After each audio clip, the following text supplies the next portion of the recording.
Next month that's not your exam. I am handling this your duty We back are to live. you. We are live. We are live.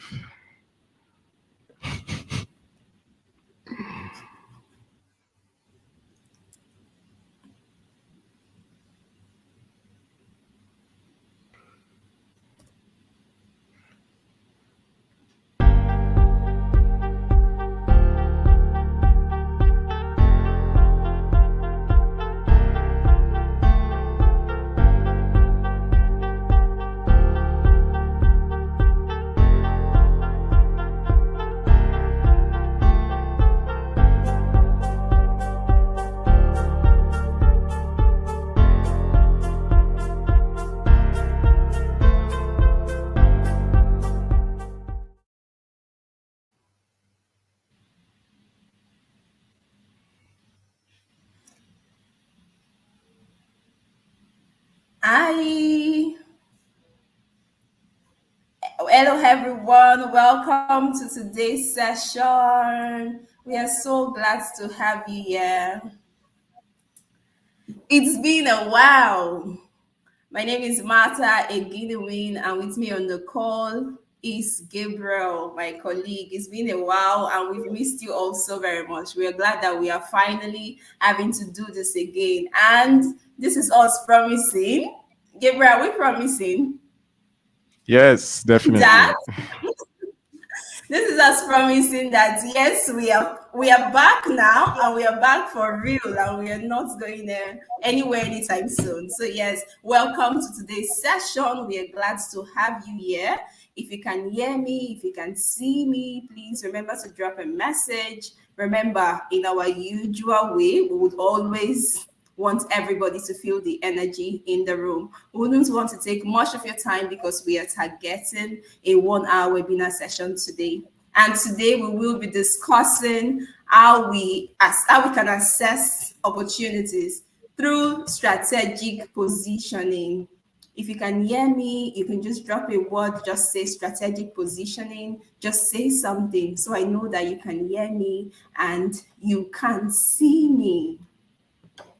So today we are going to learn how we can gain practical skills to find, apply, and win the right opportunities. And I'm so excited to be leading us in this session. So, as a usual reminder, all questions and answers we're going to take as much as we can at the end of the session while we are. But for now, we have to go on. And remember, as the session is going on, just keep your questions. We'll take all of them as much as we can. So we're going to discuss how to prepare for opportunities, how to identify the right opportunities, how to apply for opportunities, and how to leverage technology. I've introduced myself earlier. I am Martha Eginewin. I am a social entrepreneur. Never forget that. And I am highly interested in your growth and in all our growth. So, yes, how to prepare for opportunities.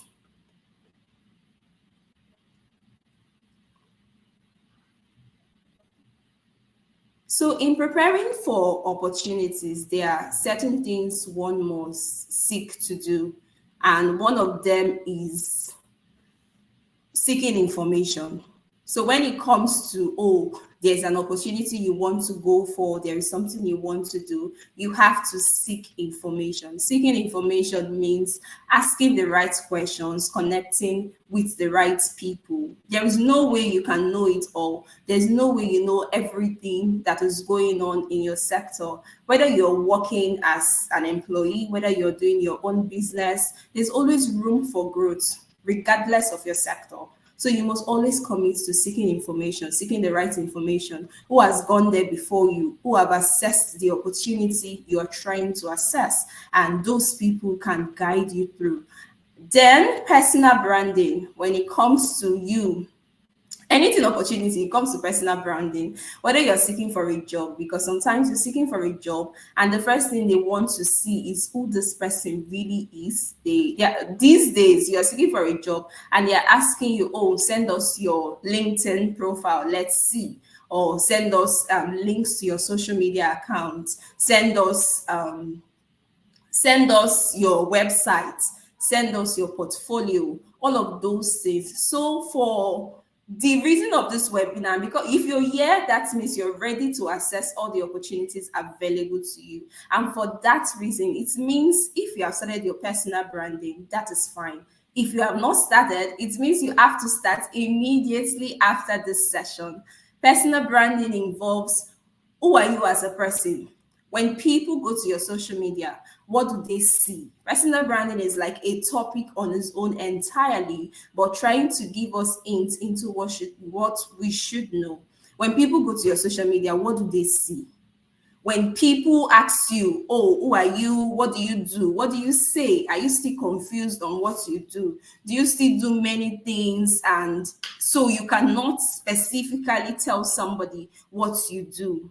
All of this is personal branding. So when I say, oh, who is Gabriel? I want to know who Gabriel is. When I say, who is Martha? I want people to know, oh, Martha is a social entrepreneur. So what it means is that everything I am putting out there for people to see has to be something that aligns with my brand.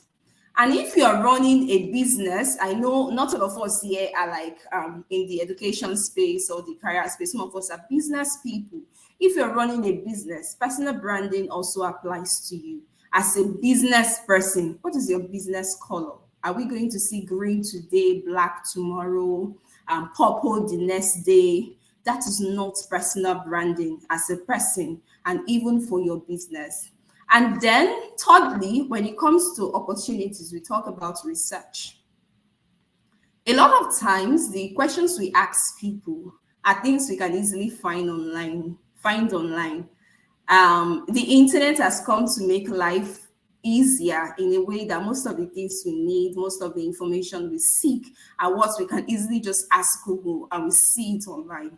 Do your research. If you must assess the best opportunity for your business, for your career, for your education, you must do your research. Go to Google, ask Google, what are the opportunities available? What are the funding opportunities? What are the scholarship opportunities? What are the different opportunities available for you?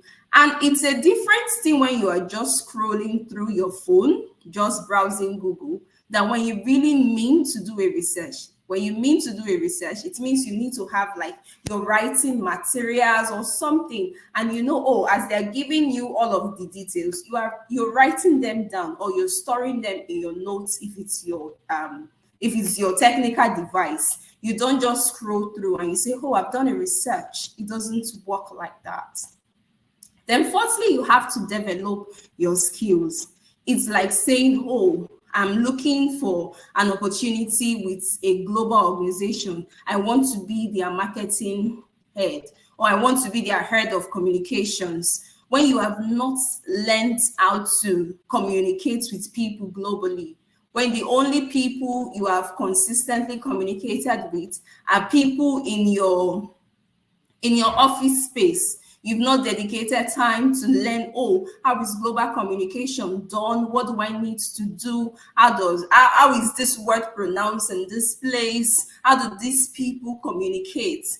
Depending on your goal, you must develop your skills, public speaking, your communication, your interpersonal relationship. Because if you want to do business with global people, if you want to do business with different people that are not just in your locality, if you want to be in rooms that have different people, some are even in they've gone higher, they've gone farther than you, it means you have to develop your skills. Else you find yourself in some of those rooms and you are lost. Else you get the opportunity for that business you've been praying for, and when it comes, you cannot really assess it and grab it all because you've not developed yourself. So assessing opportunities demands developing your skills. Go and check the ones that you are so good at now. Check the ones that you are not so good at. Check for how you can develop them and invest in developing your skills. Then prepare your documents. Especially for those that are in the academic line that maybe you want to go for further studies, you have to prepare your documents. You cannot wait until application has opened for what you want before you now start, oh, let me put my documents together, let me contact my school, let me contact my lecturers for reference, let me contact my employer. No, decide now. By virtue of attending this webinar, I believe you have decided that you want to assess the best opportunity. So decide now and start preparing every document you need for that opportunity. Remember, we said research. When you research, you will know everything you need and start preparing them. Do not wait for, do not say there is still time, there is still time, and so you're just relaxed. No, let the opportunities meet you prepared. Then network and build relationships. This one is so important.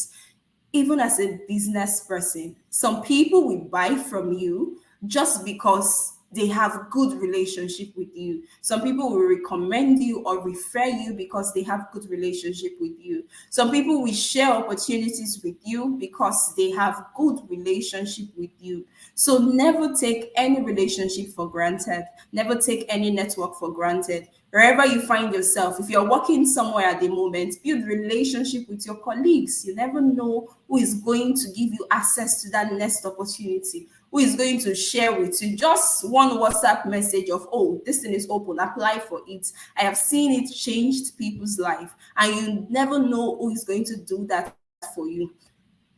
Building relationship also is what sets tone for recommendation. Sometimes you hear some people say, oh, I have never applied for a job. That's what some people say. They'll tell you, I've never applied for a job. Somebody told somebody and told somebody and they called me. It happens. It's not magic, neither is it fake. And most of those things are relationships. So build relationships. As you're building relationship, let people know your strengths, let them know your interests also. And let the relationship be mutual. Do not build, I always advise against parasitic relationship. You are not building relationship just because of what you need immediately from the person. You're building relationship because it has to be mutually beneficial. What can you offer to the person, and what can the person offer to you as well? Then how do you identify the right opportunities for you?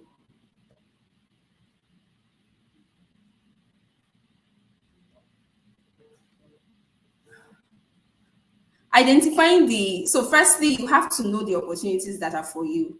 And I have divided this into three categories. Number one is career, then we have education, and we have business opportunities. So if it is career, then we are talking about, oh, jobs. Maybe you are currently at entry level or mid level and you want to get to the next level in your career. So we are talking about jobs, we're talking about internships. Maybe you're a student, you just finished school and you are thinking, oh, how do I know what's next? You are a core member or you're doing something at the moment and you need the next step because there's always need to grow. Then we're talking about jobs, we're talking about internships for you. Then if this education, you have a BSc, you want to do a master's, then we're talking about scholarships, talking about fellowships for you, and sometimes internships also that can boost your experience level. And if we're talking about business, as a business person, you should be thinking of how you can get more partnerships, how you can get more funding. Who is your next client? You have a big idea. You want to expand your business. So who is the next client? Who is the next person that can fund, who can recommend you to funding opportunities? Aside from social work or schools, there are also grants that are for businesses. So, like I said at the beginning, the right information is very, very important. So once you have known the opportunity that is for you, once you have known the type of opportunity where you are now, remember, never do anything because that's what your colleagues are doing. It's good to admire people and want to learn from them, but you have to decide that what you're going for is what truly aligns with your next phase. It's all about you and your next phase. So we then talk about a top secret for you now that you have decided that, yes, I know the opportunity, I want to grow my business. This is the top secret. Regardless of your sector or your interest, there is an opportunity for everyone that is ready to access them. So regardless of your sector, regardless of your interest, there's an opportunity for you. So do not let people discourage you that, oh, this grant is only when you want to go to school, or this is for only people that are doing this type of work. That is not true. There are opportunities for every sector. So take note of that. And then now that we have known what we have to do and be ready, the different opportunities. So how do we now apply for the opportunities, the different opportunities that are available? That brings us to research. I've talked a lot about research. So this is how to apply. Now take notes. And I've talked about researching in details. So once you know what you want to apply for, you want to go for further studies. Obviously, you're looking for scholarships. That means your research should be tuned towards scholarships and towards fellowships. Don't just research and miss. Don't just do anything randomly. You have to do it in the details. Then you should be searching all schools that are offering scholarship in engineering, schools that are offering scholarships in medicine, schools that are offering scholarships in artificial intelligence. You have to do it diligently. So you're not just researching, and if you're new to this process, you will get overwhelmed and you want to shy away from the whole process. If it's business and you're looking for small grants, maybe you know that your capacity at the moment is not, you've not started dealing in over 10 million naira or over 10 million, let's talk naira. You've not started dealing with over 10 million naira. You are still in the range of 1 to 5 million. You cannot just want to look for a grant that gives you 200 million all of a sudden. Because the people that are funding you, they want to see your capacity. They want to see what you have handled. That is what tells them that you can handle this. So if it's business, when you are researching for grants that support SMEs, small and medium scale enterprises. You are researching for grants that support your level at the moment and a step higher than where you are. What I'm trying to say is that in your research, it's good to be optimistic, but you have to be realistic in your research so that you do not get overwhelmed. Because believe me, sometimes these things can get overwhelming. Then prepare your application materials. Very, very important. Prepare your application materials. I said this at the beginning. Do not wait until a day to the deadline. Do not wait until the opportunity opens and you just start putting everything together. Most of these things, the requirements are most times connected. They are most times similar. So why not prepare ahead of that application you want? Then craft excellent applications. After your documents are ready, you have researched the right opportunity, all your materials are ready. I don't see any reason why you should not try and put up the best applications. Remember that you are to prepare all of your documents, you are to research even before the applications open. Gabriel is going to teach us how we can know how to be documenting and tracking our process. So you're already putting this up before the application opens. Once the application opens for that grant, for that fund, for your business, or for that partnership, you should put up a good application. You should dedicate all the time to your application. What it means is that you have enough time now to dedicate and focus on whatever you are writing, whatever you want to submit, whatever statement you need to submit, whatever proposal you need to send to the partner for that business opportunity or that opportunity that can expand your organization or your business. Dedicate and devote all the time you can have for yourself, all the time you can bring that from your schedule. Dedicate it to crafting the best applications, because believe me, for every one opportunity, there's like hundreds, if not thousands of people applying for that same opportunity. So from this very slide, my question is, what can you take away from this? To me, anytime I see this, I just see focus. So once you know what you want to do, once you know your application, once you know what you want to go for, focus. Don't be distracted. Set your eyes on the prize. The prize is that your application becomes successful. So be focused. Don't mind any distraction. Don't let people tell you that, oh, I've done this 10 times, I didn't get it. You'll be discouraged sometimes. So focus on your focus. That person is not you, and you are not that person. It did not happen for Mr. A, does not mean it's not going to happen for you.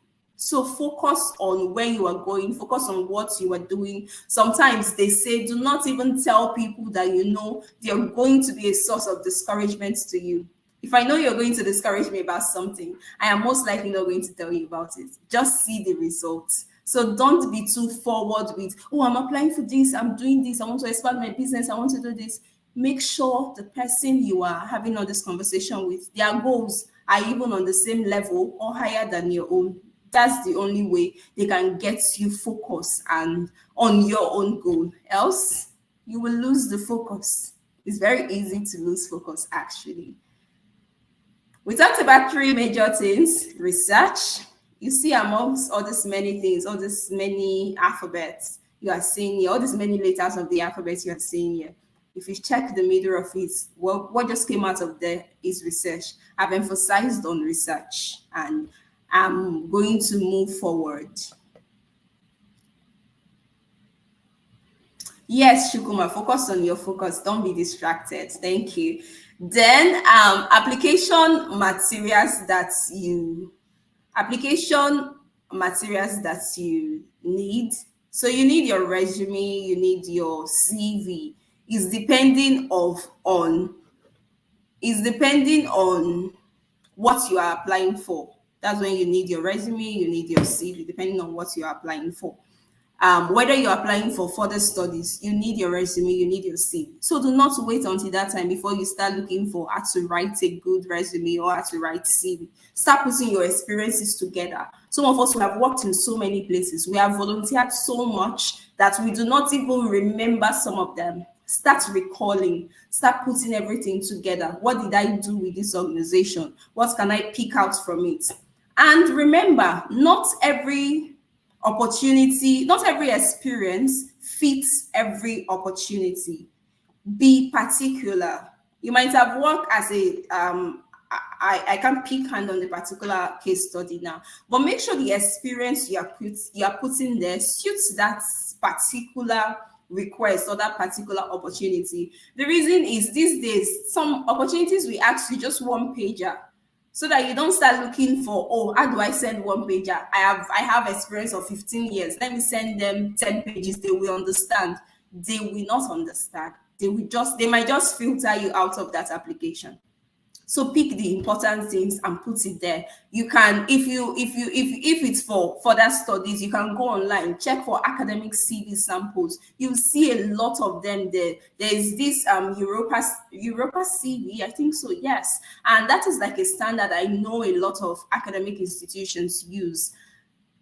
Then if it's for business, when they tell you submit a 2-pager concept note, do not send them 5 pages and say they will understand. Your idea is so big. They will not understand, believe me. They will filter your application out.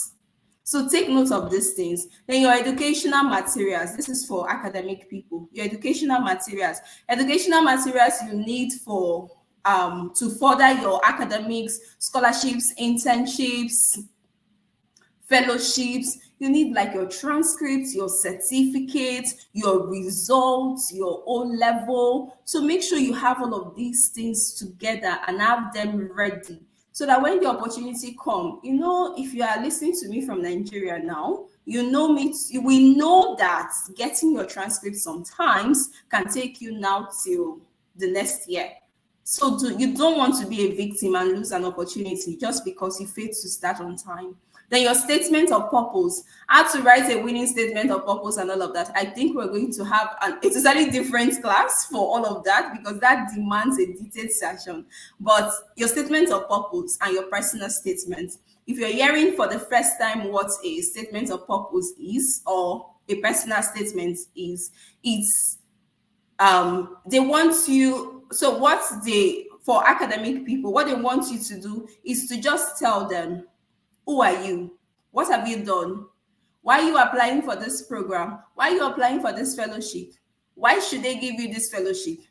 Over 10,000 people might be applying for the same opportunity. So what is the unique thing about you that should make them give you the opportunity over the other person? So they just want to know you. And I see a lot of feedback these days from reviewers where they say the AI has come to make students so lazy, and everybody, so you see like 10 people and you're reading their statement of purpose and it's similar. Are they the same people? So why do they have similar statements? It's AI. My advice always is, do not be so attached to AI or to ChatGPT that you forget when to actually sit and write your story. You can get the guidelines, but sit and write your story following the guidelines. Then your cover letter. Not all opportunities demand a cover letter, so take note of that. You can always know how to best draft them when you do your research. So do not write your whole family history, how you started from when you were 1 year old, or how you were as a baby kicking in your mom's womb. They want the specific details of your story. The emotions are good. The original stories are very important, but know how to link them up and be concise. Be concise. I will never advise a 2-page cover letter. Anything that is more than 1 page, please review and take it back to even less than 1 page. Make it brief. Then your portfolio. I think your portfolio can be your website. It can be other documents that you can put together. And somebody is saying, oh, okay, you're introducing yourself to somebody. Oh, I am great. I am Gabriel. I am Shukuma. I'm into this and this and this. And the person say, oh, okay, nice. Send me a link to where I can see all of this thing. You can put all the work you have done. There are different websites where you can just come up with your own personal website. It's part of personal branding details. There are different platforms where you can build a portfolio. I know Gabriel will be in a better position to share with us some of those. A portfolio that you can always share with people, and they just go there and they see what you do and who you are. Then your reference letter and networks. I always tell people, if you've worked somewhere for quite some time, let's say 1 year, 2 years, 3 years, as you are leaving, always ask them for reference. It's very important. So not when you are 15 years away from that company and they're asking you, oh, bring as much reference for the places you have worked, and you start looking for, oh, how do I connect with them? When you leave, when it's time to leave, you can always tell your employers, oh, can you give me a recommendation letter I can use for my next opportunity, or I can use for my next job? As an employee, I believe your employer should be able to give you that if you have done well and if you have done the right thing with them. And also, from some of them can be you've done contracts with people, or you worked on a project with people, you work on a project with some of your networks. You can always tell them to give you recommendation. Even on LinkedIn, you can tell them, oh, can you write me a recommendation? It's very helpful. We talked about research, we talked about preparing your documents, and the third one is crafting winning applications. I said this earlier, please remember, there are no two you in this world. That's how I like saying it. There are no two you. That means there is no two of you in this world. It's just you. So what it means is that tell your unique story. Do not be so ashamed that you feel like, oh, I don't want to tell this. Tell your story. Story sells. Let them know your story. Do not tell it only from a disadvantaged position or from a pity position. That is where problem comes in. Now that you are faced with these challenges and these limitations, what did you do with it? What did you make out of it? Are you the only person that has been able to go to school in your community? That is a great achievement. Why not tell the story? Are you the only person when you were going to school? Did you have to drop out at some point? Tell the story, but tell the weakness and bring in the strength. What did you achieve from that problem? Always share your story, your unique story. Do not tell another person's story. Do not use I've forgotten the main word in English where you have to, like, you're telling somebody else's story. No, tell your own story. We all have stories. So don't say, oh, I don't have story to tell. I had everything I need growing up. That is not the only story. Think through your whole process. It must not be a sad story. Take note. Your story must not be a sad story. It can be a very happy story. Tell it and link it to whatever you are applying for. And there is this approach that is always recommended. It's called the STAR approach. STAR, sometimes you had the L and or you take it out. STAR approach means STAR is an acronym for situation, task, action, result, lesson. And this is used when you're telling your story. So the idea of situation is, what situation did you find yourself in? They say Africans we like telling a lot of sad stories so that people start pitying us. I do not know if that is the narrative, but what is the situation you found yourself in? What did you do? The situation you found yourself in can be, oh, okay, that's the problem.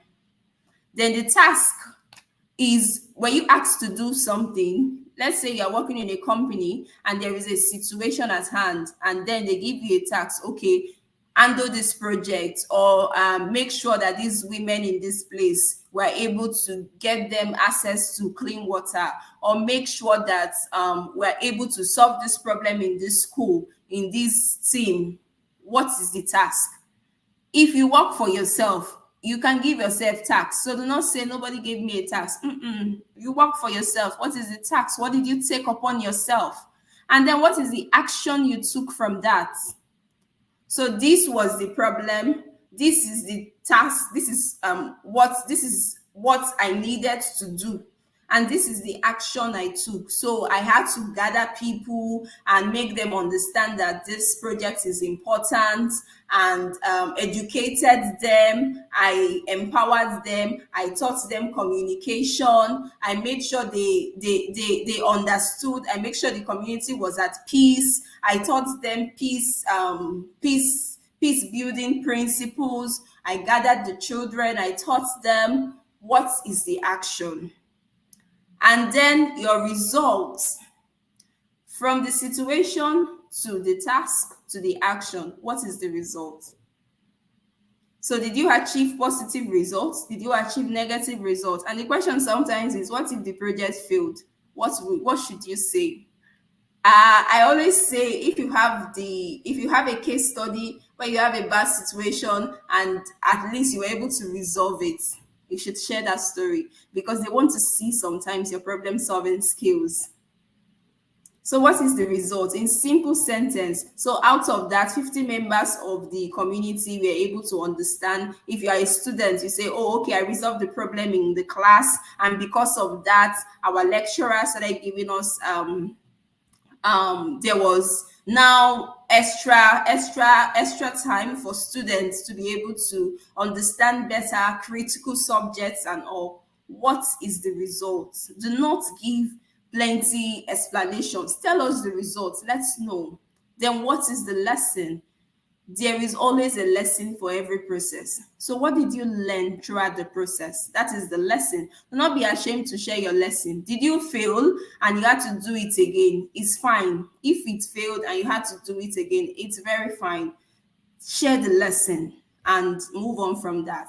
Then in all of this, there is always need to leverage technology. Always leverage technology.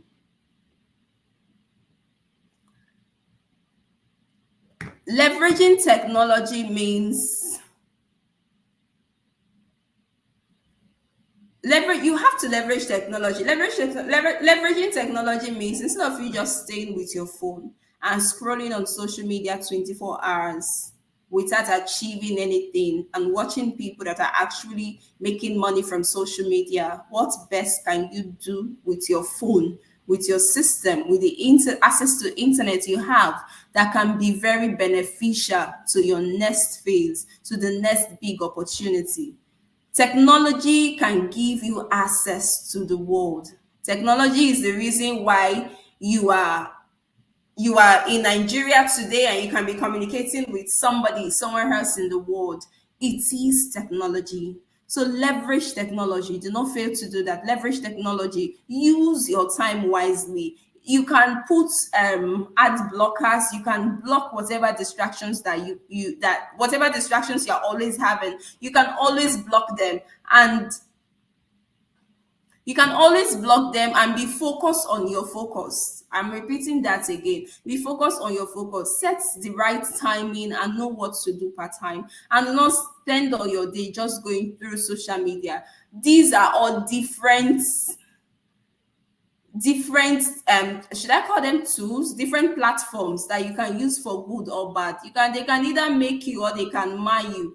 They can mar you in the sense that you can stay and be scrolling Instagram or any of these platforms for 24 hours in a day, and at the end of the day you'll be like, oh, what did I achieve? I did not achieve anything.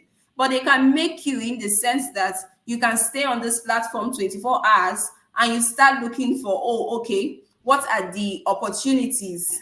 What are the opportunities what are the opportunities I can access from here? What are the learnings? Who have done what I'm trying to do that I need to learn from? Who are the people I need to follow? I tell people these days, if you are following certain people and you know they are distractions to you, it's okay to unfollow. Very, very okay to unfollow. Do not be so compelled to please people that you lose your own time or your own value. So different technology tools here or platforms here that you can use professionally to build your personal brand. I will always encourage LinkedIn.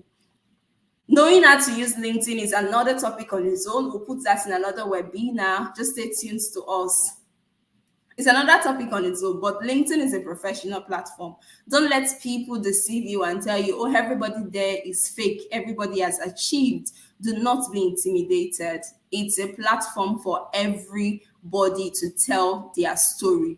The only reason you feel intimidated is if you are not genuine to yourself. And this is also to say, leveraging technology also can sometimes make us feel like we are 50,000 miles, 50,000 steps behind where we should be. No pressure. Do not open yourself to pressure. Know what you want to do. Focus on your focus and pursue your goal. Like that's the only thing you can do. Like there's no other option. And do not let anybody's current state be your competition. No, be a competition with the next version of yourself.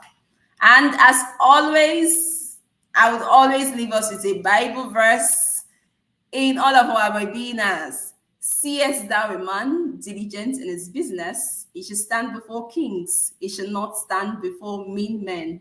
If you are here today, I am very sure, or if you were watching this later on, I'm very sure you don't want to stand before mean men. No. I read something recently and they said the universe of the ordinary is overcrowded.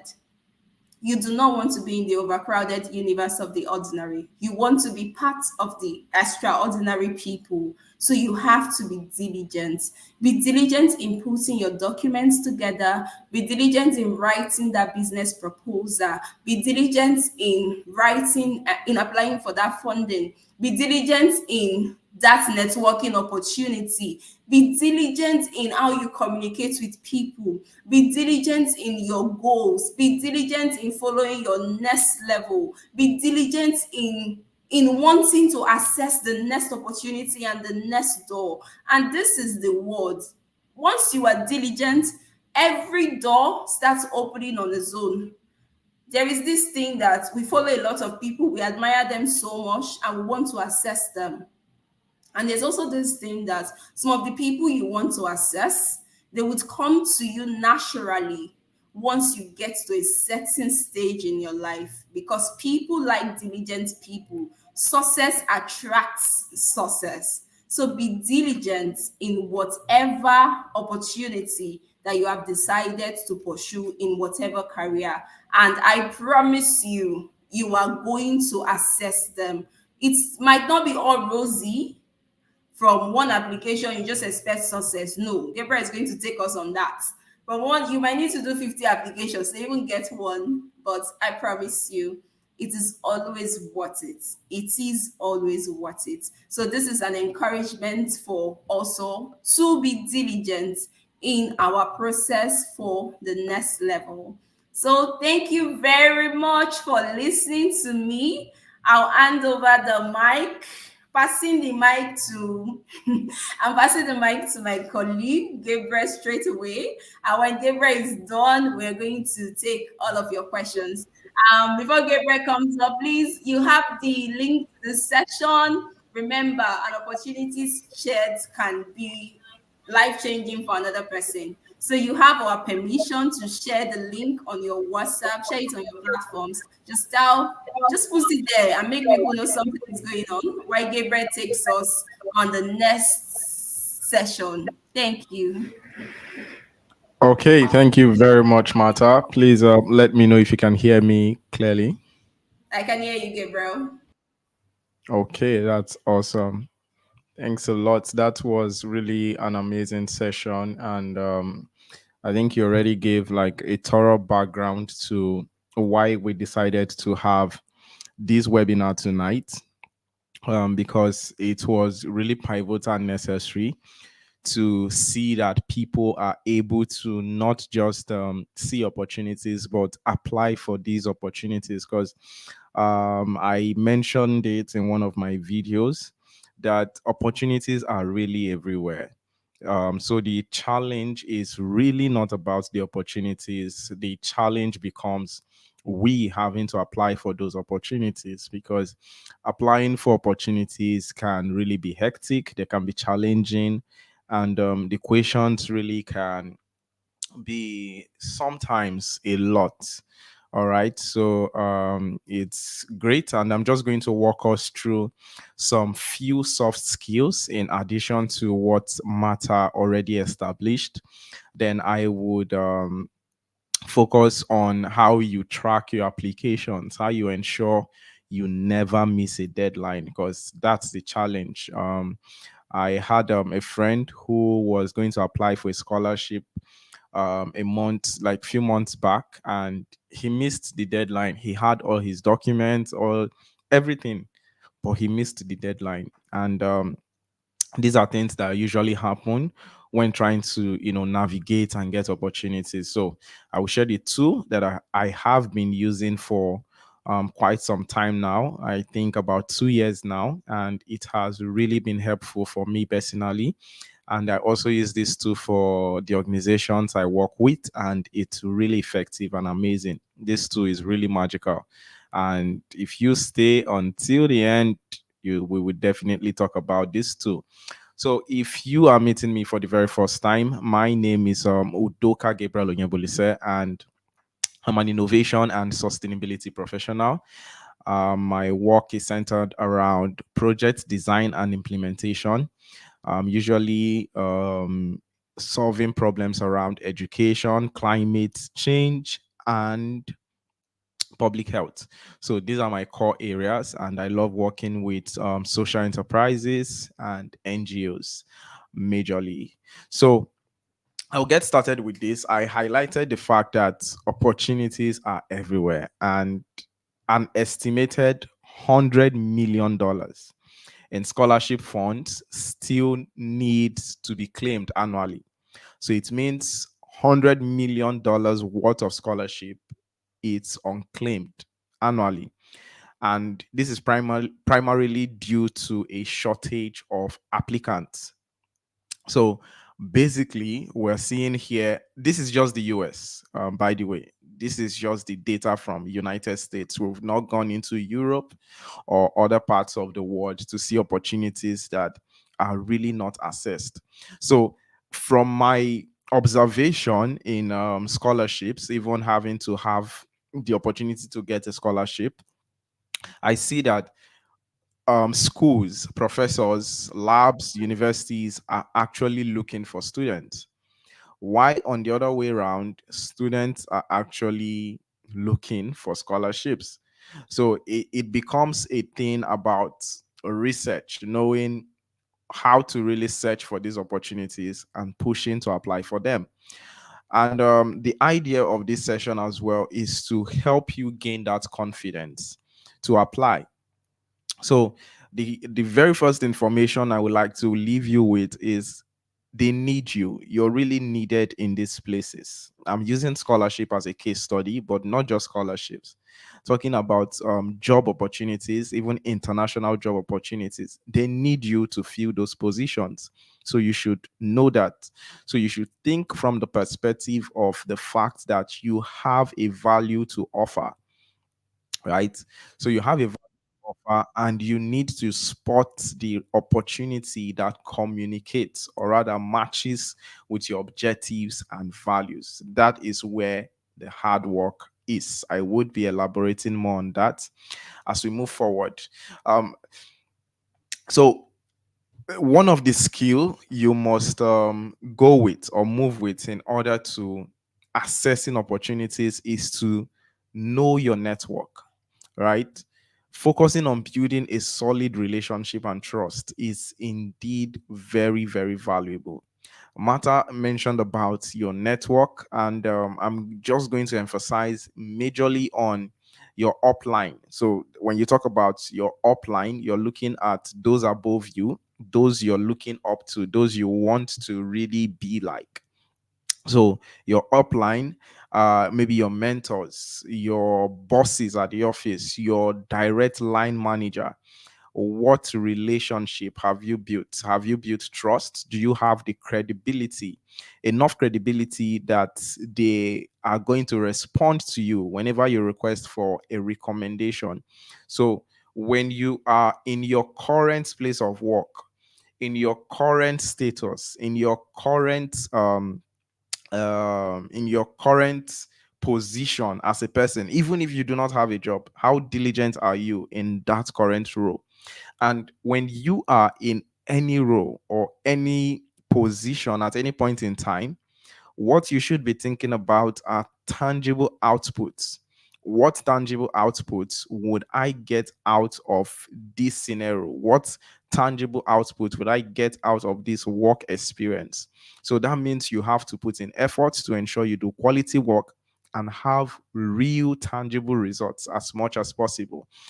Even if some of the results end up as what we term failure, which I would address as well, still what lessons were you able to learn from that particular experience in that field? So it's important to take where you are now very seriously. People around you, take them very seriously. Recommendations can come from basically anywhere. When people know they can trust you, when people know you're competent, they're going to share opportunities with you. And some of the opportunities people crave for or die for, you see other persons just applying easily because they know someone there who must have recommended them, and they get those opportunities. Then we're talking about personal branding, and I just felt I needed to emphasize these as well. That when you're positioning yourself as a brand, when you're positioning yourself, your personal brand, positioning alone is never enough. This is very important. Positioning alone is never enough. The strategy why you position is to position and push. So while you're positioning, you need to start pushing. What platforms can you create by yourself, for yourself? So you're yet to get to the platforms that you want to be. You're yet to get to that position where you want to be. But personally, what platform are you creating for yourself? What are you doing for yourself? How are you imparting? How are you helping yourself grow? That's the very first push you have to consider. Do not wait for people to create platforms for you. Start by creating your own platform and start from your platform. Then As you do that, you get to the level where you have built enough reputation or gathered enough experience or built traction in your field, in whatever you're doing. And then that means you have to start pushing, you have to start applying. You must not be fully ready until you start applying for opportunities. Reason being the fact that the more applications you do, the better you become. So when you look at applications like, say, people applying to the UN, international organizations, or people applying for Chevening scholarship, you're going to find their testimonies really interesting. Or Erasmus scholarship, you find out that some of them must have done that application 3 times, 4 times, or several times, more than once. For the ones who are really, would I say, there are persons who do just once and they get it. But when you hear testimonies, you begin to find out some persons had to enter for an application more than once. So it means they were learning something for the first time they tried and didn't get through. They're learning something for the second time, and the third time they are learning something. So you need to learn how to start pushing immediately. You're beginning to gain that traction. You know, you're built yourself to a particular capacity. Look for opportunities that align with your objectives and values and begin to apply for them as fast as possible. So I also want to emphasize, when you see even the people at the top, the people you're looking forward to, you're looking up to, you see them winning awards, you think maybe the awards just showed up to them. That's not true. Some of those awards that they win, they apply for them. Some of the awards they win, someone would have to recommend them. All right. Someone would have to really show up and recommend for, just put a referral or a recommendation. Or sometimes the application requires someone to recommend them, and all they need to do is reach out to an upline, someone they have built reputation and trust with, and they will just request, please, there's an award application open. Can you recommend me? And most of the time, if the depending on the design of the award, the application might be lengthy, and they just draft it and provide the person the information and say, just click on the link and submit this information for me. So people push. Things don't just come to people simply because they have a good personal brand or they are well positioned. I'm not saying things will not show up, but you have to push yourself. You don't have to wait. You don't have to build a personal brand and really wait for things to happen. You have to position, and at the same time, you have to make that move yourself in order to begin to get more opportunities. The more you apply, obviously, the higher your chances of gaining more ground. So if you're not applying, then that's a problem. You should click that submit button. I will keep emphasizing that. It's very important. Then another skill you have to rewire your mind is do hard things. So I was on social media. This was like 2 days back. I already had this on my notes to talk about this, but I saw a speech by Fred Swanika. I just recently got to know him. I think he's from, I'm not sure, I think he's from Rwanda, but he gave a speech talking about how this is the slogan for his organization: do hard things. So you find it like on the wall or in prominent places. Do hard things. Say what lies ahead is hard. What lies ahead is really hard work. So I would give you an example, because sometimes we forget. It's just like a mother going through labor, the pain of labor and all of that process. But immediately the child, she sees the child, the joy of seeing that child immediately erases every pain she had ever felt in the process. And that's what usually happens with the human mind. And that's the reason you're going to find people who become wealthy later on, doing things that maybe they criticized on the way. That's because it's easy for the mind to forget the hard work or the process that we go through. So you have to always try to remember that there was a process. Even you getting into the university, I know most of us here are Nigerians. Some of us had to write JAMB more than once. Some of us had to do JAMB twice. Some wrote it 3 times. Then after JAMB, you think it's over. No, you're writing the post UTME exams. So it's a process. Getting into school for your bachelor's degree was a whole lot of process. It was really hard. You had to read for your WAEC to get that WAEC certificate. So after our bachelor's degree, we begin to think, things should get easier. But no, it's a process. So you need to really wire your mind to know that the work ahead is work. It's real work. Okay. So prepare yourself and know that you need to do hard things. I always look at things from the place of possibility and not easy. It's no one ever promised things were going to be easy, but the guarantee is it's possible. And if it's possible, then you can get it done. Then setting realistic goals is another skill set you need to acquire.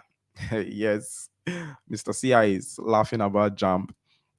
So setting realistic goals is another skill set to really acquire. And the strategy I always use when I want to learn a new skill, or when I get into maybe a new sector that maybe I want to explore, I do the 5-year plan always for any goal. And I'm still on a 5-year plan for some things I'm doing now, and I'm looking forward to seeing how that will progress. And at the end of 5 years, I would definitely share my journey through the process of what I'm experimenting or learning, but with a 5 years plan.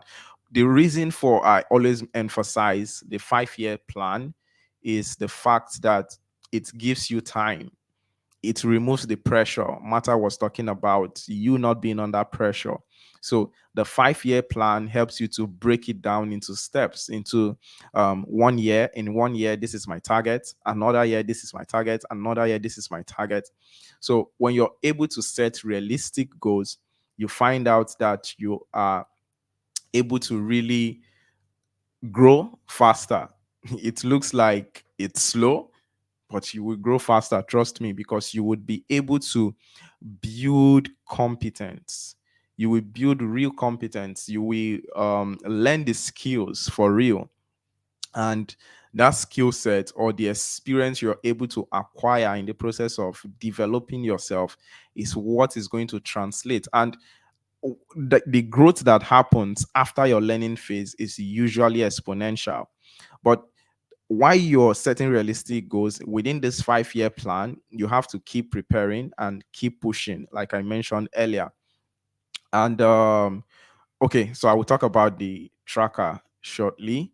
So try the 5-year plan rule. I believe it's very helpful and it always works. If you're about to learn a new skill, or you're changing your sector or your industry, maybe you are used to working in the HGO sector and you're moving to business, just give yourself a 5-year plan and you find out that you're going to really grow at the end of the 5 years or even before the 5 years. So connecting the dots now, how do you know the opportunity for you? Okay, that's really very important. I love the aspect where Martha emphasized the fact that you shouldn't go where everyone is going. Because everyone is applying for Chevening, it's not a reason for you to apply. Chevening might not be the right design for you.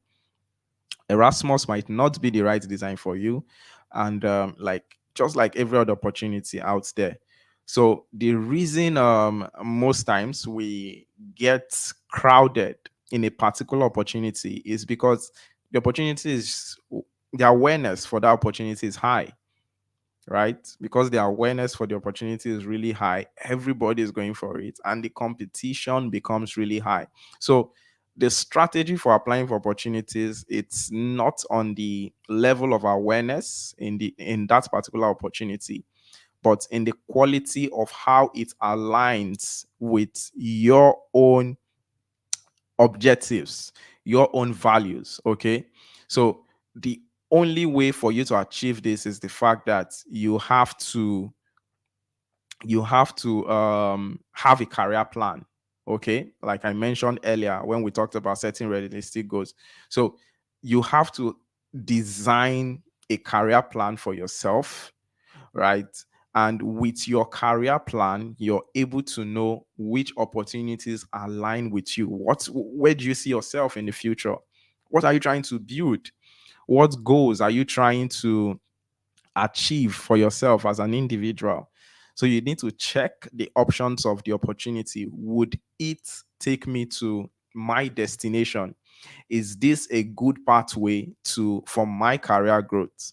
So those are the things you need to look at. And while you're looking at that, on the other end, think of yourself as a funder. You're trying to you have a fund and you want to give people access to a particular opportunity. Who would you rather have on board for that employment? Who would you rather have on board for that scholarship? Who would you rather have on board for a business partnership? Definitely someone whose values and objectives aligns with yours. If there's no alignment of objectives and values, then there's no point having to be in a particular program.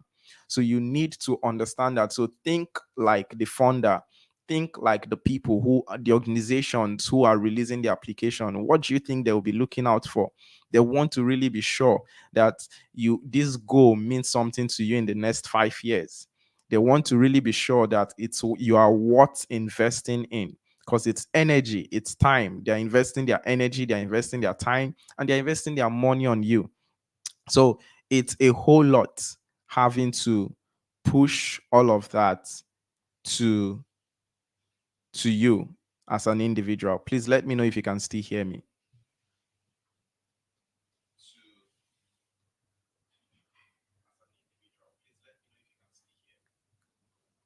Okay, can you still hear me?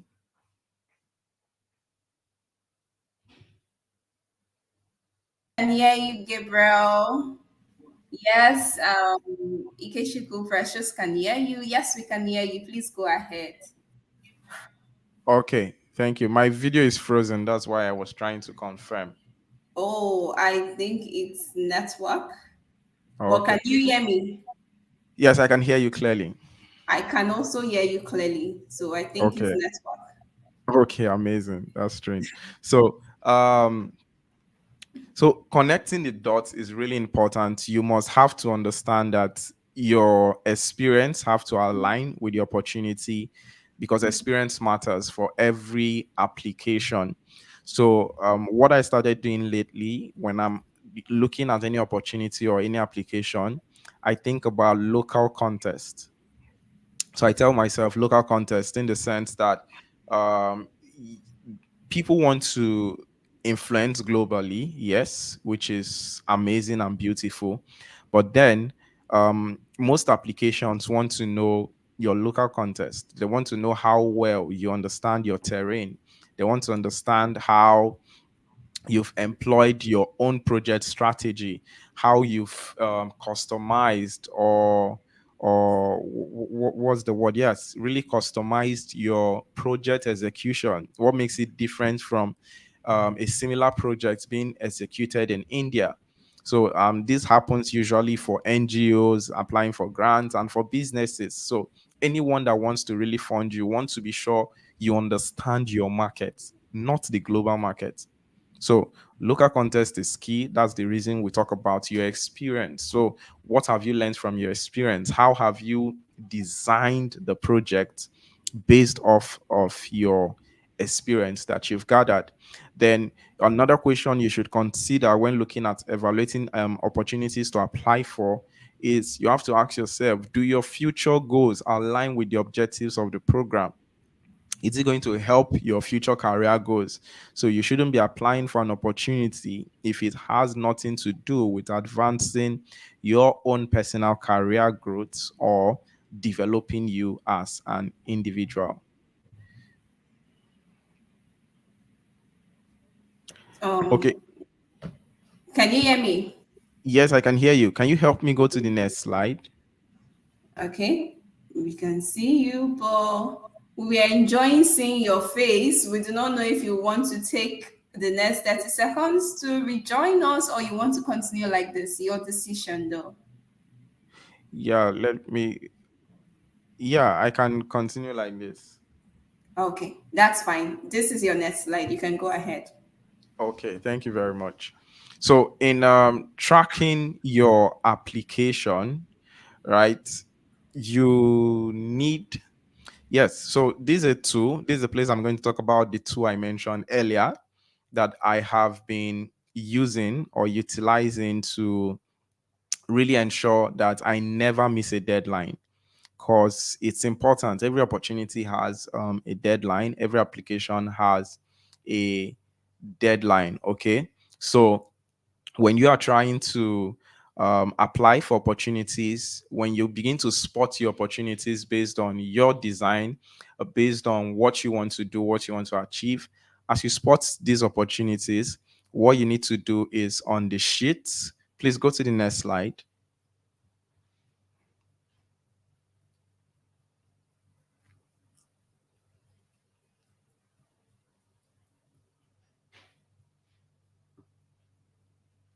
Okay, great. So on this simple as this looks, this Excel sheet can save you a whole lot of time, reduce the pressure that you feel. I would explain how it reduces the pressure. So just like you have Chrome tabs, a lot of Chrome tabs on your laptop, when you begin to see opportunities, because it's overwhelming, when you go to opportunitydex.org, in fact, on Instagram now, there are several pages that post opportunities. They post as high as 3 opportunities every day, daily. So the opportunities can really be overwhelming. So as you begin to see the opportunities, maybe they align and you do not have these two to really organize and plan your application, you find out that you have a lot of tabs open in your head and you're just thinking, oh, I need to apply for this, oh, I need to apply for this, oh, I need to apply for this. You're just really overwhelmed. For me, once I write my weekly goal or write any goal, monthly goal, it's like 50% done for me. It does a whole lot to my mind. It brings a whole lot of realization and rest. So what you do as you begin to see those links, you simply place the link right on the sheet. And the very next information that's important for you to deal with is the deadline. When is the deadline? There's always a deadline for every application. So you have your deadline right up there. Then after the deadline, you need to add a description because sometimes you can forget what the scholarship is about. So after that description, another thing you can consider adding on that column rather, should be what story would you be selling for that application, or what project would you be applying for with that application. Then the that's majorly the three places you need to fill out immediately. And you begin to organize them according to priorities. So you're going to find out that some applications will be ending maybe in a month's time, some will be ending in 2 weeks. So it helps you to stay organized. You know what to focus on per time. So you take the application one at a time, right? Then after that, the status column is where you click, and once you click, it has a drop down whether submitted, not submitted, or not eligible. So you're going to state there, like confirm once you submit an application. So it helps you know of all the links you're able to get on this sheet, how many did you submit, how many were not submitted, or the ones you're not eligible for yet. So the reason why you should have the ones you're not eligible for on this sheet is because you might not be eligible for them this year, but you would be eligible maybe next year or 2 years time. So it helps you to document and have it here and prepare for it. So you prepare yourself. You know that you're preparing yourself that when this application opens next year, I'm going to be able to apply. And what do I not have this year that I need to prepare for next year so I can be able to apply for this opportunity, because some opportunity annually happens annually, so you just know those that are reoccurring. And if you're not ready for a particular application, you prepare yourself a year ahead. I've seen people who took a year or two to prepare for a particular application. That's because they were able to organize themselves. So that's what this sheet helps you to achieve. Then, as you get feedback from your application, whether you were selected for a particular application, you also click on this sheet. It's a drop down, very easy, and you can easily say if you were selected for the application, if you are accepted. If you were not, you choose the not selected, and some applications might not give you a feedback. So it happens. Just expect it. Some applications you might never hear from them, but some would drop the timeline, and you would know, oh, okay, no feedback from this application. So the very next column, what you're going to do is, what most people do is when they get a feedback about an application, they just ignore it. So if the feedback, which usually happens based on the number of applications for most opportunities, because it's overwhelming for the reviewers, what they tend to do what the reviewers tend to do is they just give a general, like, due to the number of applications, we're not able to do this. And sometimes you need to check the email in which they responded to you. And sometimes it could be no reply email. If it's no reply, then you do not have to respond. But if it's a general email that you can send a feedback to, you should send a feedback, even if it's negative, it's a rejection. Especially if it's a rejection, you should send a feedback and thank them for the time and for reviewing your application. If it wasn't a personalized feedback, it's always good to ask, can they give you like a personalized feedback so you can better prepare your application for next time? So it helps them to give you better feedback. Sometimes they might not respond, but it's good. I had an application sometime back. Immediately the rejection came. I wrote back to them requesting for more details, and shocking enough, even regardless of the number of applications received, they gave me like a tailor-made correction, telling me what was wrong with my application, where I needed to really focus on, and how I needed to improve my application for the coming year. So you see that it really helps. So it's like I would say it's like a cheat, because they are just informing you this is what wasn't right with your application. So it's easier for you to just focus on what wasn't right and try to make it right for the next year. And you find out that it really increases your chance. It really increases your chance of getting into that program for the coming year, because you were able to really ask questions. So it's really important to respond to an email. If the email, a rejection email, if the email allows you to reply, but if that response is coming from a no reply, which most of them want to do because they don't have the time to respond to everyone, you don't have to send a feedback. So basically, this is like a template that works for me. I mentioned I use it for organizations that I work with, and it works perfectly well. I'm able to focus really and give my attention to one application per time. And the reason why you need to focus on one application per time is because you want to really understand the requirements for the application. You want to take your time to really understand what they're asking for. So you know what stories to tell, you know what narrative to give, you know what experiences to share.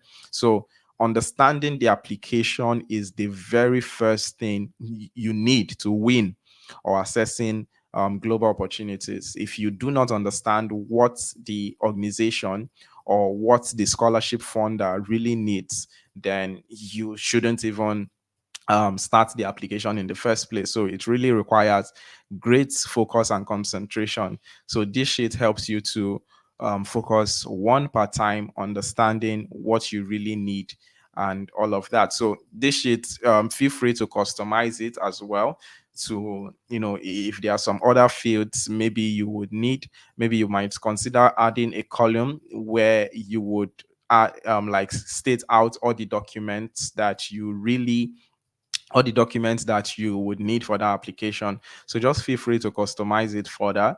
But this data here should really help you and guide you. It's a tracker, and it helps you to have an overview of what's going on with your application, where you have been selected, what you should be reapplying for, and all of that. So it's really a useful and a helpful tool, and we'll be sending out this template for free via email to everyone who have registered for this webinar. I would like to get feedback on how helpful these two have been for you. I would like to learn and see. Okay, so next slide, please.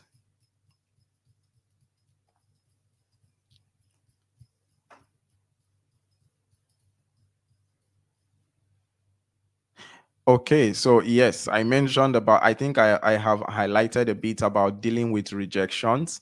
Once you get a negative feedback, it's always important to seek for personalized response.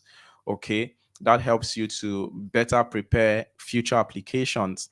Yes, and another thing you should follow through in the process of applications. What I do, I always use either Google Docs or Microsoft Word. So for every application, prepare a document, get all the questions you need to answer from the online submission form. Every application have their ways in which they are submitted. So get the questions and fill them out on a document, a Word document or a Google document. So document it, have a folder where you keep all your applications. So what it means is there would be some applications later that might just require same question. So all you need to do is you copy and understand the requirements for the application where you're doing where you want to use it for, and tailor it. Okay, so you find out that your application becomes easier. That's why I mentioned the more applications you do, the more you learn and the easier it becomes.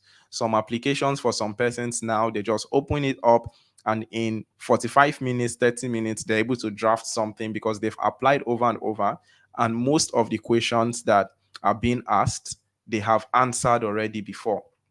So because they have answered those questions before, it's easy for them to just pick that question, copy, and edit. So you find out that you're going to be faster and better with your application. So document every application in a Google Docs or a Word document. Ensure you have it in a folder, every application. Then if you have to repeat an application for same application for next year, you find out you already have the answers and you know the areas of weaknesses, and you're able to make corrections quickly and submit. So it helps you to be faster. You see, that's the reason. I know for some persons it's shocking how people are able to do applications. Some persons do as much as 10 to 15 applications monthly, and you're wondering how is that even possible? This is how it's possible, because they've been applying over time and they are documenting every application as they move through the process. So back to dealing, I just wanted to highlight that tool as well. So back to dealing with rejections, you need to handle failure as a process. And I think you need to redefine what failure is to you. I know this general statement that says, I either win or I learn. I never fail. So you need to redefine how you see failure. So when it comes out negative, never think about it. Okay. So I put it in a very funny way now. The way I tell my colleagues and friends, I'd say, and a colleague of mine also uses that line. He would say, they just missed an opportunity to work with me. They just missed an opportunity to have me in their scholarship program, not the other way around. Okay. So it helps you to stay really positive, regardless of the feedback, and you know that, oh, okay, this is a lesson. Learn your lessons fast. So you need to learn from every step, every failure. For me, before now, when I see rejections, I'm down. But now I see rejections and it's just normal. I move on. I send a feedback email. If I get it, fine. If I don't, it's really good. I just have to look at the application to see what the lapses are and how I can really improve on the next application. So, rejections are what usually comes with this process. No soldier, I need to know how to phrase that. No soldier that goes to, okay, it's only the soldier that goes to the battlefield that have bullet wounds. Okay, that is what it is. Only the one who goes to the battlefield that will get bullet wounds. So the implication of having to apply for opportunities is that rejections would come with it. So you should prepare your mind that it's going to happen. Not every program would really fit into the experience or the level of what they really want, because they take their time to really evaluate to get the right person, because recruiting is a whole lot. It's expensive for organizations. So they are being careful not to get the wrong person. Same for scholarships. They are being careful. It's people are really investing in it. So it's impact investing. They really want to ensure they are bringing in the right people for the program who are going to really make impact. So these are things you need to consider and begin to design your career and life around so you fit in better to the opportunities you really want to get. Next slide, please. I think that should be the last slide. So this is the much we can take for like tonight's session. I think we'll be having another session much later where we'll be looking at practical ways of answering questions. So we're going to like look at some questions and see, what's best approach or best way to really craft answers to those applications. So we can try some practical steps, and also what would really be amazing for us is to see that everyone on this call is really submitting applications. You're really big on your career growth, and that's really very important. So thank you very much for your time. And I'm sorry about my it's not my network, it's my laptop. My laptop just ceased, and I'm just on freeze right now, but I'm glad you could hear me. I had a great time. Thank you very much, Gabriel. That was amazing. That was amazing. See, and we are saying leveraging technology, but we don't know if we should really trust technology. Technology just turned your video to a picture for us. But it's okay. Yeah.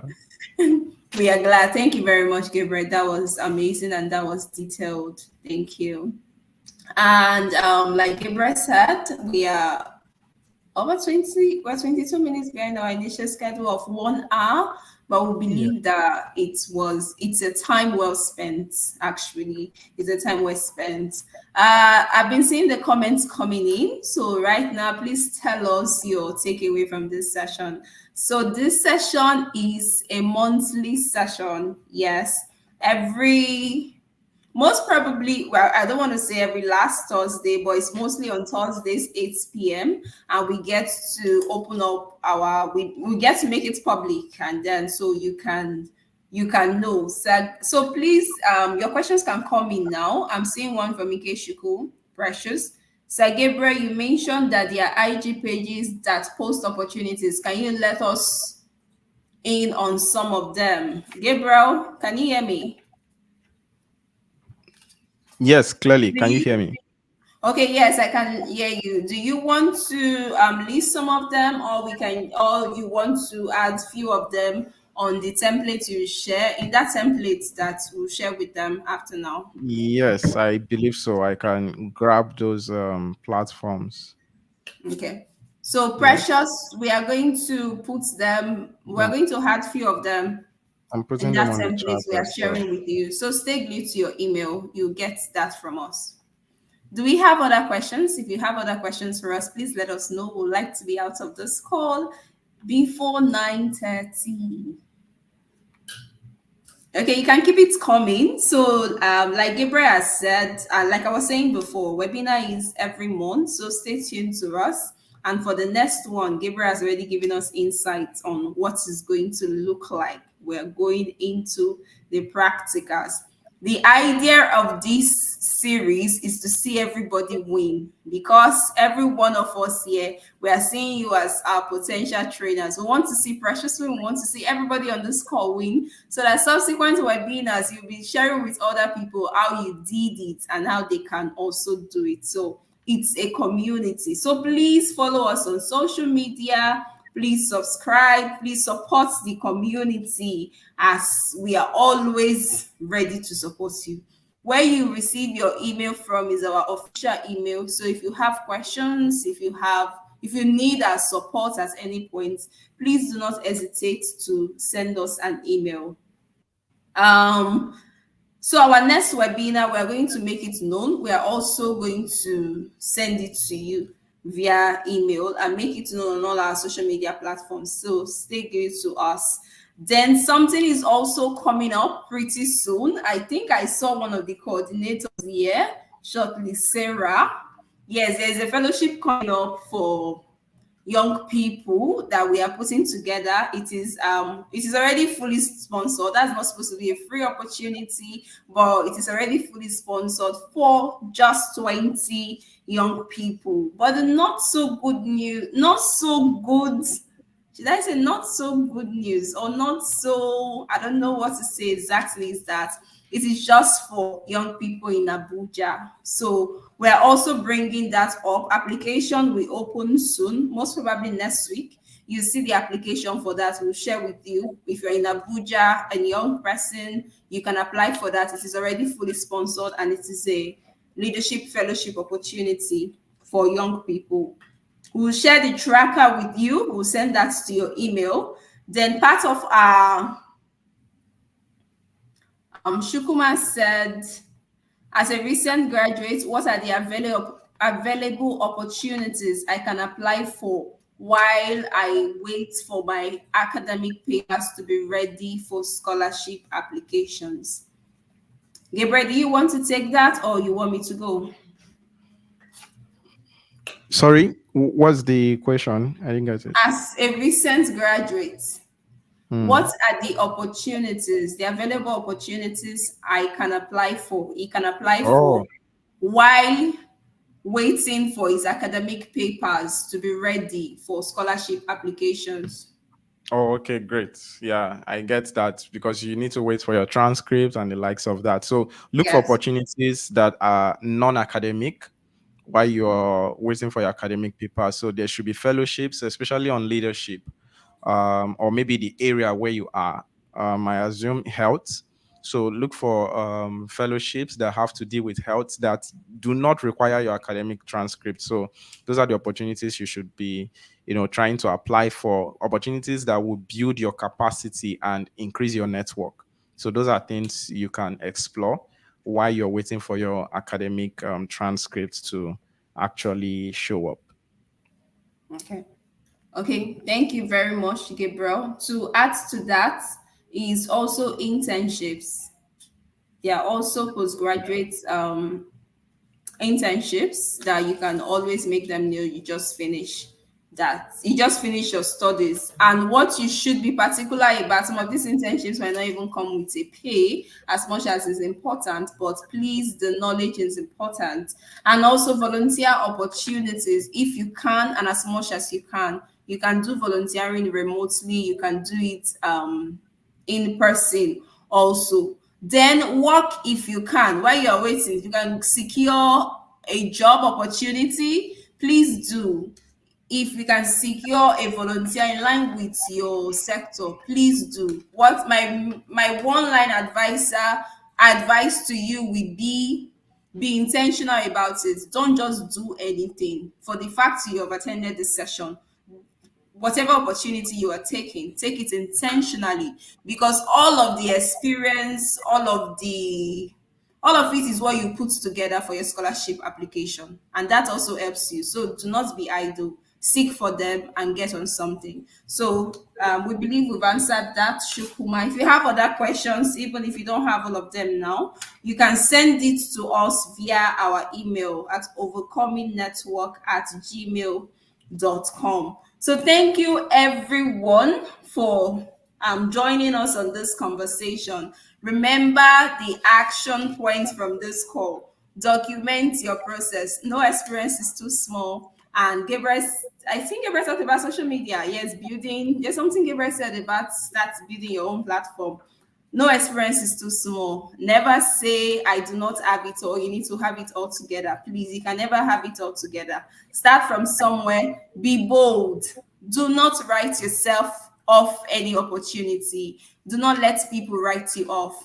Tell your own story, do your own thing, and be bold. Yes, be bold. Go for it like you mean it, like you need it, and like you can assess it and you can make use of it. Then document, document, document. Please tell your story. This is the age of social media. Social media can give you access to so many opportunities. So do not say I am an introvert. I do not like social media. Please like social media just for the sake of your career growth and you will be happy. So thank you everyone. Please, you can give us your favorite emoji. We're so glad that you joined us today. Without you, this webinar wouldn't have been a success. So thank you. We see all of your appreciation. They are all well accepted. And we look forward to our next session with you. Please give us your favorite emoji before you leave us. Thank you. I don't know if Gabriel have anything else to say, but that will be all from us. Okay, Gabriel has given us his favorite emoji, so that is all from us. So thank you, everyone, and do enjoy the rest of your evening.